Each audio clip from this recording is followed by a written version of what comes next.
छठा अध्याय आत्मसंयम योग। 5वें अध्याय के आरंभ में अर्जुन ने भगवान से कर्म संन्यास, सांख्य योग तथा कर्मयोग इन दोनों में से कौन सा साधन निश्चित रूप से कल्याणकारी है यह जानने की प्रार्थना की। तब भगवान ने दोनों साधनों को कल्याणकारी बताया और फल में दोनों समान हैं। फिर भी साधन में सुगमता होने से कर्म संन्यास की अपेक्षा कर्मयोग की श्रेष्ठता सिद्ध की है। बाद में उन दोनों साधनों का स्वरूप, उनकी विधि और उनका फल अच्छी तरह से समझाया। इसके उपरांत उन दोनों के लिए अति उपयोगी और मुख्य उपाय समझकर संक्षेप में ध्यान योग का भी वर्णन किया। लेकिन उन दोनों में से कौन सा साधन करना यह बात अर्जुन स्पष्ट रूप से नहीं समझ पाया और ध्यान योग का अंगसहित विस्तृत वर्णन करने के लिए छठे अध्याय का आरंभ करते हैं। प्रथम भक्तियुक्त कर्मयोग में प्रवृत्त करने के लिए भगवान श्री कृष्ण कर्मयोग की प्रशंसा करते हैं। अथ षष्ठोऽध्यायः श्री भगवानुवाच अनाश्रितः कर्मफलं कार्यं कर्म करोति यः स सन्यासी च योगी च न निरग्निर्न चाक्रिया। 1। श्री भगवान बोले हैं, जो पुरुष कर्मफल का आश्रय न लेकर करने योग्य कर्म करता है वह सन्यासी तथा योगी है, और केवल अग्नि का त्याग करने वाला सन्यासी नहीं है तथा केवल क्रियाओं का त्याग करने वाला योगी नहीं है।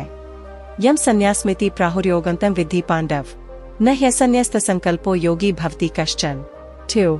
हे अर्जुन, जिसको सन्यास ऐसा कहते हैं उसी को तू योग जान, क्योंकि संकल्पों का त्याग न करने वाला कोई भी पुरुष योगी नहीं होता। आरुरुक्षोर मुनेर योगण कर्म कारण मुच्यते योगारूढ़स्य तस्यैव शमः कारण मुच्यते। 3। योग में आरूढ़ होने की इच्छा वाले मननशील पुरुष के लिए योग की प्राप्ति में निष्काम भाव से कर्म करना ही हेतु कहा जाता है, और योगारूढ़ हो जाने पर उस योगारूढ़ पुरुष का जो सर्व संकल्पों का अभाव है वही कल्याण में हेतु कहा जाता है। यदा हि नेन्द्रियार्थेषु न कर्मस्वनुषज्यते सर्व संकल्प सन्यासी योगारूढ़स्तदोच्यते। 4। जिस काल में न तो इंद्रियों के भोगों में और न कर्मों में ही आसक्त होता है उस काल में सर्व संकल्पों का त्यागी पुरुष योगारूढ़ कहा जाता है। उद्धरेदात्मनात्मानं नात्मानमवसादेत आत्मैव ह्यात्मनो बंधुरात्मैव रिपुरात्मनः। 5। अपने द्वारा अपना संसार समुद्र से उद्धार करें और अपने को अधोगति में न डालें, क्योंकि यह मनुष्य आप ही तो अपना मित्र है और आप ही अपना शत्रु है। बंधुरात्मात्मनस्तस्य येनात्मैवात्मना जिता अनात्मनस्तु शत्रुत्वे वर्तेतात्मैव शत्रुवत्। 6। जिस जीवात्मा द्वारा मन और इंद्रियों सहित शरीर जीता हुआ है उस जीवात्मा का तो वह आप ही मित्र है, और जिसके द्वारा मन तथा इंद्रियों सहित शरीर नहीं जीता गया है उसके लिए वह आप ही शत्रु के सदृश शत्रुता में बरतता है। जितात्मना प्रशांतस्य परमात्मा समाहिता शीतोष्ण सुख दुःखेषु तथा मानापमान्योः। 7। सर्दी गर्मी और सुख दुख आदि में तथा मान और अपमान में जिसके अंतःकरण की वृत्तियां भली भांति शांत है, इसे स्वाधीन आत्मा वाले पुरुष के ज्ञान में सच्चिदानंद घन परमात्मा सम्यक प्रकार से ही स्थित है, अर्थात उसके ज्ञान में परमात्मा के सिवा अन्य कुछ है ही नहीं। ज्ञान विज्ञान तृप्तात्मा कूटस्थो विजितेन्द्रिया युक्त इत्युच्यते योगी समलोष्टाश्मकांचना। 8। जिसका अंतःकरण ज्ञान विज्ञान से तृप्त है, जिसकी स्थिति विकार रहित है, जिसकी इंद्रियां भली भांति जीती हुई हैं और जिसके लिए मिट्टी, पत्थर और सुवर्ण समान है, वह योगी युक्त अर्थात भगवत प्राप्त है, ऐसा कहा जाता है। सुहृन् मित्रार्युदासीन मध्यस्थद्वेष बंधुषु साधुष्वपि च पापेषु संबुद्धिर्विशिष्यते। 9। सुहृद, मित्र, वैरी, उदासीन, मध्यस्थ, द्वेष और बंधुगणों में, धर्मात्माओं में और पापियों में भी समान भाव रखने वाला अत्यंत श्रेष्ठ है। योगी युंजीत सततमात्मान रहसि स्थिता एकाकी यच्चित्तात्मा निराशीर परिग्रह। 10। मन और इंद्रियों सहित शरीर को वश में रखने वाला आशारहित और संग्रहरहित योगी अकेला ही एकांत स्थान में स्थित होकर आत्मा को निरंतर परमात्मा लगावे। शुचौ देशे प्रतिष्ठाप्य स्थिरमा सन्मात्मनः नात्युच्चरितम नातिनीचन चैलाजनिकुशोत्तरम। 11। तत्रैकाग्रं मनः कृत्वा यच्चित्तेन्द्रिय क्रिया उपविश्यासने युञ्जाद्योगमात्म विशुद्धे। 12।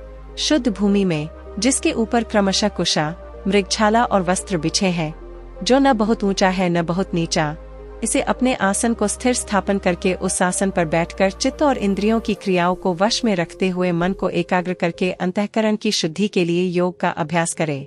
समकायशिरोग्रीवं धार्य नचलम स्थिरा संप्रेक्ष्य नासिकाग्रं स्वं दिशश्चान्वलोक्यन्। 13। प्रशांतात्मा विगत भीर ब्रह्मचारी व्रते स्थिता मनः संयमय मच्चित्तो युक्त आसीत मत्परा। 14। काया, सिर और गले को समान एवं अचल धारण करके और स्थिर होकर अपनी नासिका के अग्रभाग पर दृष्टि जमाकर अन्य दिशाओं को न देखता हुआ ब्रह्मचारी के व्रत में स्थित भयरहित तथा भली भांति शांत अंतःकरण वाला सावधान योगी मन को रोककर मुझमें चित्तवाला और मेरे परायण होकर स्थित होवे। युञ्जन्नेवं सदात्मानं योगी नियतमानसः शांति निर्वाण परमा मत संस्थामधिगच्छति। 15 वश में किए हुए मन वाला योगी इस प्रकार आत्मा को निरंतर मुझ परमेश्वर के स्वरूप में लगाता हुआ मुझ में रहने वाली परमानंद की पराकाष्ठारूप शांति को प्राप्त होता है। नात्याश्नुतस्तु योगोस्ति न चैकांत मंशनुता न चाति स्वप्नशीलस्य जागृतो नैव चार्जुन। 16 हे अर्जुन, यह योग न तो बहुत खाने वाले का, न बिल्कुल न खाने वाले का, न बहुत शयन करने के स्वभाव वाले का और न सदा ही जागने वाले का ही सिद्ध होता है। युक्ताहार विहारस्य युक्त चेष्टस्य कर्मसु युक्त स्वप्ना बोधस्य योगो भवति द्वाखा। 17 द्वैखों का नाश करने वाला योग तो यथायोग्य आहार विहार करने वाले का, कर्मों में यथायोग्य चेष्टा करने वाले का और यथायोग्य सोने तथा जागने वाले का ही सिद्ध होता है। यदा विनियतं चित्तमात्मनेवावतिष्ठते नियस्पृहः सर्वकामेभ्यो युक्त इत्युच्यते तदा। 18 अत्यंत वश में किया हुआ चित्त जिस काल में परमात्मा में ही भली भांति स्थित हो जाता है, उस काल में संपूर्ण भोगों से स्पृहारहित पुरुष योगयुक्त है, ऐसा कहा जाता है। यथा दीपो निवातस्थो नेंगते सोपमा स्मृता योगिनो यच्चित्तस्य युञ्जतो योगमात्मनः। 19 जिस प्रकार वायुरहित स्थान में स्थित दीपक चलायमान नहीं होता, वैसी ही उपमा परमात्मा के ध्यान में लगे हुए योगी के जीते हुए चित्त की कही गई है। यत्रोपरमते चित्त निरुद्ध योग सेव्या यत्र चैवात्मनात्मानं पश्यन्नात्मनि तुष्यति। 20 सुखमात्यन्तिकं यत्तद् बुद्धिग्राह्यं तीन्द्रियं वेत्ति यत्र न चैवायं स्थितश्चलति तत्त्वतः। 21 यं लब्ध्वा चाप्रं लाभं मन्यते नाधिकं ततः यस्मिन् स्थितो न दुःखेन गुरुणापि विचाल्यते। 22 तं विद्यात् दुःख संयोग वियोगं योग संज्ञितम् स निश्चयेन योक्तव्यो योगो निर्विण्चेत्सा। 23 योग के अभ्यास से निरुद्ध चित्त जिस अवस्था में उपराम हो जाता है और जिस अवस्था में परमात्मा के ध्यान से शुद्ध हुई सूक्ष्म बुद्धि द्वारा परमात्मा को साक्षात करता हुआ सच्चिदानंद घन परमात्मा में ही संतुष्ट रहता है, इंद्रियों से अतीत केवल शुद्ध हुई सूक्ष्म बुद्धि द्वारा ग्रहण करने योग्य जो अनंत आनंद है, उसको जिस अवस्था में अनुभव करता है और जिस अवस्था में स्थित यह योगी परमात्मा के स्वरूप से विचलित होता ही नहीं, परमात्मा की प्राप्ति रूप जिस लाभ को प्राप्त होकर उससे अधिक दूसरा कुछ भी लाभ नहीं मानता और परमात्म प्राप्ति रूप जिस अवस्था में स्थित योगी बड़े भारी दुख से भी चलायमान नहीं होता, जो दुख रूप संसार के संयोग से रहित है तथा जिसका नाम योग है, उसको जानना चाहिए। वह योग न उपताए हुए अर्थात धैर्य और उत्साहयुक्त चित्त से निश्चय पूर्वक करना कर्तव्य है। संकल्प प्रभवान कामांस त्यक्त्वा सर्वान् शेषतः मनसैवेन्द्रियग्राम विनियमय समन्ततः। 24 शनैः शनैरुपरमेत् बुद्ध्या धृतिगृहीत्या आत्मसंस्थ मनः कृत्वा न किंचिदपि चिन्तयेत्।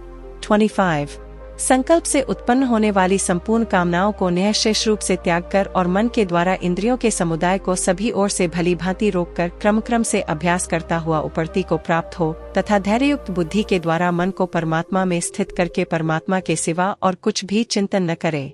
यतो यतो निश्चरति मनश्चंचलमस्थिरम् ततस्ततो नियमयत्दात्मनेव वशं नयेत्। 26 यह स्थिर न रहने वाला और चंचल मन जिस शब्दादि विषय के निमित्त से संसार में विचरता है, उस विषय से रोककर यानी हटाकर इसे बार बार परमात्मा में ही निरुद्ध करे। प्रशांत मन संह्यनम योगिन सुखमुत्तमम उपैति शांतर्जसम ब्रह्मभूतम कलमशम। 27 क्योंकि जिसका मन भली प्रकार शांत है, जो पाप से रहित है और जिसका रजोगुण शांत हो गया है, इसे इस सच्चिदानंद घन ब्रह्मा के साथ एकीभाव हुए योगी को उत्तम आनंद प्राप्त होता है। युञ्जन्नेवं सदात्मानं योगी विगत कल्मषः सुखेन ब्रह्म संस्पर्शमत्यन्तं सुखम श्नुते। 28 वह पाप रहित योगी इस प्रकार निरंतर आत्मा को परमात्मा में लगाता हुआ सुखपूर्वक परब्रह्म परमात्मा की प्राप्ति रूप अनंत आनंद का अनुभव करता है। सर्वभूतस्थमात्मानं सर्वभूतानि चात्मनि ईक्षते योगयुक्तात्मा सर्वत्र समदर्शनः। 29 सर्वव्यापी अनंत चेतन में एक ही भाव से स्थिति रूप योग से युक्त आत्मा वाला तथा सब में संभाव से देखने वाला योगी आत्मा को संपूर्ण भूतों में स्थित और संपूर्ण भूतों को आत्मा में कल्पित देखता है। यो मां पश्यति सर्वत्र सर्वं च मयि पश्यति तस्याह न प्रणश्यामि स च मे न प्रणश्यति। 30 जो पुरुष संपूर्ण भूतों में सबके आत्मरूप मुझ वासुदेव को ही व्यापक देखता है और संपूर्ण भूतों को मुझ वासुदेव के अंतर्गत देखता है, उसके लिए मैं अदृश्य नहीं होता और वह मेरे लिए अदृश्य नहीं होता। 30 सर्वभूतस्थितं यो मां भजते कृत्वमास्थितः सर्वथा वर्तमानोऽपि स योगी मयि वर्तते। 31 जो पुरुष एक ही भाव में स्थित होकर संपूर्ण भूतों में आत्मरूप से स्थित मुझ सच्चिदानंद घन वासुदेव को भजता है, वह योगी सब प्रकार से बरतता हुआ भी मुझ में ही बरतता है। आत्मोपमैन सर्वत्र सम पश्यति अर्जुन सुखं व यदि व दुःखं स योगी परमो मतः। 32 हे अर्जुन, जो योगी अपनी भांति संपूर्ण भूतों में सम देखता है और सुख अथवा दुख को भी सब में सम देखता है, वह योगी परम श्रेष्ठ माना गया है। अर्जुन उवाच योऽयं योगस्त्वया प्रोक्तः साम्येन मधुसूदन एतस्याः न पश्यामि चंचलत्वात् स्थिति स्थिराम। 33 अर्जुन बोले हे मधुसूदन, जो यह योग आपने संभाव से कहा है, मन के चंचल होने से मैं इसकी नित्य स्थिति को नहीं देखता हूँ। चंचल ही मनः कृष्ण प्रमाथि बलवद दृढ़म तस्याह निग्रहे मने वायोरिव सुदुष्करम।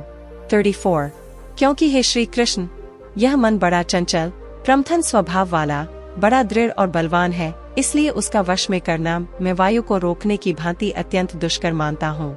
श्री भगवानुवाच असंशय महाबाहो मनो दुर्निग्रहे चलम अभ्यासेन तु कौन्ते वैराग्येन च गृह्यते।